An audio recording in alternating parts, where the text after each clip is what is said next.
आपको बताने जा रहे हैं कि ज़मीन, मकान, प्लॉट के सभी तरह की जो संपत्ति है 4 अप्रैल 2025 से जो है 5 बड़े नियम जो है लागू कर दिया गया है। नमस्कार दोस्तों, भारत सरकार के द्वारा से जो है नया बदलाव किया गया है। हाल ही में जो है ज़मीन, जायदाद, मकान, प्लॉट, दुकान सभी तरह की संपत्ति पर जो है पूरे भारत में जो है लागू कर दिए गए हैं, जिसमें जो है प्रॉपर्टी बंटवारे को लेकर, साथ ही जो है प्रॉपर्टी पर जो है अवैध कब्जे को लेकर जो है नया नियम लागू किया गया है, जो हमारे देश के जो राष्ट्रपति महोदय है उनके द्वारा जो है लागू किया गया है। इन नियम के तहत जो है बेटियों की संपत्ति पर जो है एक हिस्सा देना अनिवार्य होगा और जो है एक कंडीशन में जो है बेटियों का हिस्सा माँ बाप की संपत्ति पर खत्म कर दिया गया है। साथ ही जो है भाइयों के बीच जो है भाई बहनों के बीच जो संपत्ति के बंटवारे को लेकर जो है एक ऐतिहासिक फैसला भारत सरकार ने जो है लिया है। उन्होंने जो है जिसमें भाइयों के बीच संपत्ति को लेकर जो है लड़ाइयाँ चलती रहती थी, तो अब जो है उनका निवारण के लिए जो है सरकार ने एक नियम बना दिया गया। इसी के साथ जो है कंडीशन में बेटी का जो है अधिकार माँ बाप की संपत्ति पर जो है ख़त्म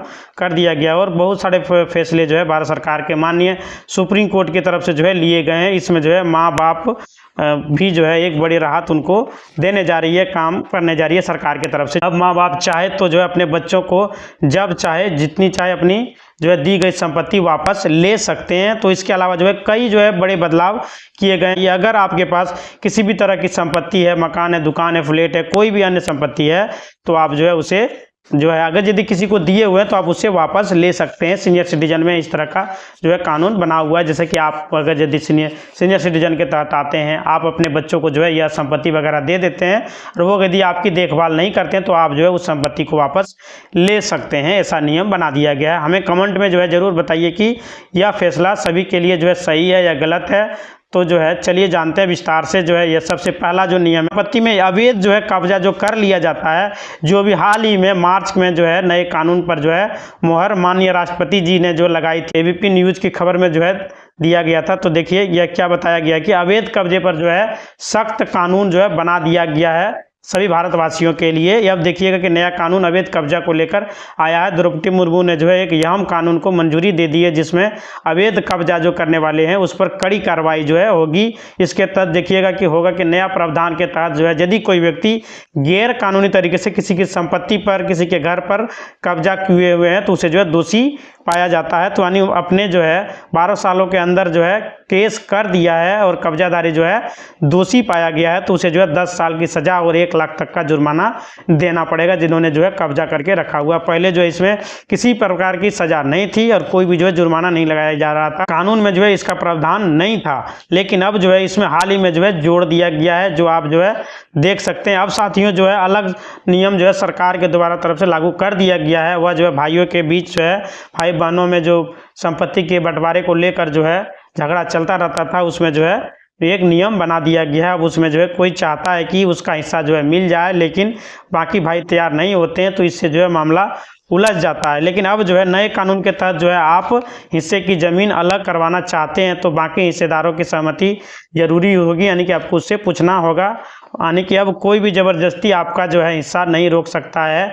अब जो है यहाँ देखिएगा कि आपसी सहमति से बंटवारा नहीं होने वाले ज़मीनों को जो है ऐसे होगा बंटवारा। यानी कि अगर कोई भी भाई बहन ज़मीन पर बंटवारा करने में जो है राज़ी नहीं है तो उस कंडीशन में जो है कैसे बंटवारा किया जाएगा। यहाँ देखिएगा कि कानून के अनुसार जो है पति पत्नी को छोड़कर सभी संयुक्त जो है भूमि मालिक, चाहे वो जो है खून के रिश्ते में ही क्यों ना हो। और जो है साथियों यह जो है नया नियम पति पत्नी को छोड़कर किसी पर भी लागू जो है हो।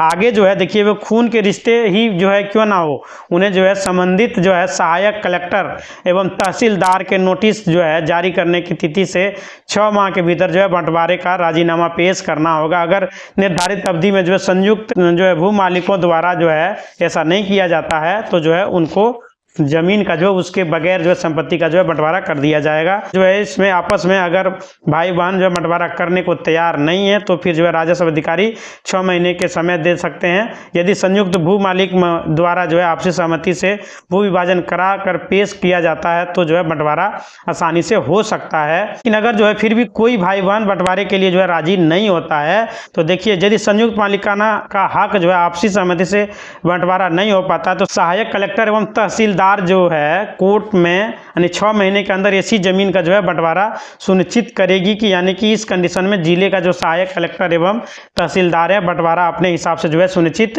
कर देगा। यानी साथियों अलग नियम में जो है सभी माता पिता के हित में जो है सरकार द्वारा जो है फैसला लिया गया। तो इसमें जो है संपत्ति जो है पाकर माता पिता की जो है सेवा जो नहीं करते हैं, बाल बच्चों की सेवा नहीं करते हैं, तो वो माता पिता जो अपने संपत्ति को अपने बाल बच्चों से वापस ली जा सकती है। संपत्ति में ऐसे बच्चों को जो है माँ बाप के संपत्ति से जो है नाम करवा कर उन्हें जो है अकेला छोड़ दिया जाता है, घर से बाहर निकाल दिया जाता है, उसकी देखभाल नहीं की जाती, उसके जो है दवाई वगैरह नहीं दी जाती, उससे बहुत सारी परेशानी का सामना करना पड़ता था। इसके लिए जो है सुप्रीम कोर्ट ने जो है आदेश जारी किया है कि माता पिता को अपने बच्चों से संपत्ति को वापस ले सकते हैं। तो यहाँ देखिएगा कि इसमें सुप्रीम कोर्ट का कहना है कि जो है अगर गिफ्ट डीड में जो है यह भी लिखा हो कि संतान भविष्य में माता पिता का जो है ख्याल रखेंगे तब जो है इस संपत्ति का आधार बनकर जो है आपको मिलेगा। तो लापरवाह संतान को संपत्ति काबिज नहीं रहने दिया जा सकता है। यह भी बड़ा फैसला सरकार ने लिया है। यानी कि आप जब संपत्ति उसको दे रहे हैं तो उसमें आप साफ साफ नोट करवा लीजिएगा कि जो है आप जो है हमारी सेवा करेंगे, नहीं करेंगे तो वो संपत्ति दोबारा मेरे नाम पर ट्रांसफर कर दिया जाएगा, उसमें जो है आपको कोई आपत्ति नहीं है। अगर साथियों अगले जो है बड़े नियम है बेटियों के अधिकार को लेकर आया हुआ है। क्या है कि बेटी की संपत्ति में जो है एक हिस्सा देना अनिवार्य होगा। इसके लिए जो है देखिए क्या नियम बनाया गया है कि वैसे माता पिता की संपत्ति जो है बेटी का जो है जन्मजात अधिकार होता है, वह चाहे अविवाहित हो या जो है तलाकशुदा हो, लेकिन जो इसकी शादी हो जाता है उस पर जो है उस बेटी का जो है अपने पिता की संपत्ति पर अधिकार। इसी के साथ जो है पैतृक संपत्ति और पेरेंट की जो आय से खरीदी गई संपत्ति है दोनों में जो है बेटी का हिस्सा होता है। अगर पेरेंट वसीयत किए बिना जो है गुजर जाए यानी माता पिता की जो है मृत्यु हो जाए तब भी जो है बेटी को बराबर का हिस्सा मिलेगा। और जो है अगर वसीयत में पूरी प्रॉपर्टी जो है बेटे के नाम कर दी, बेटी जो है उसके खिलाफ जो विरोध कर सकती है।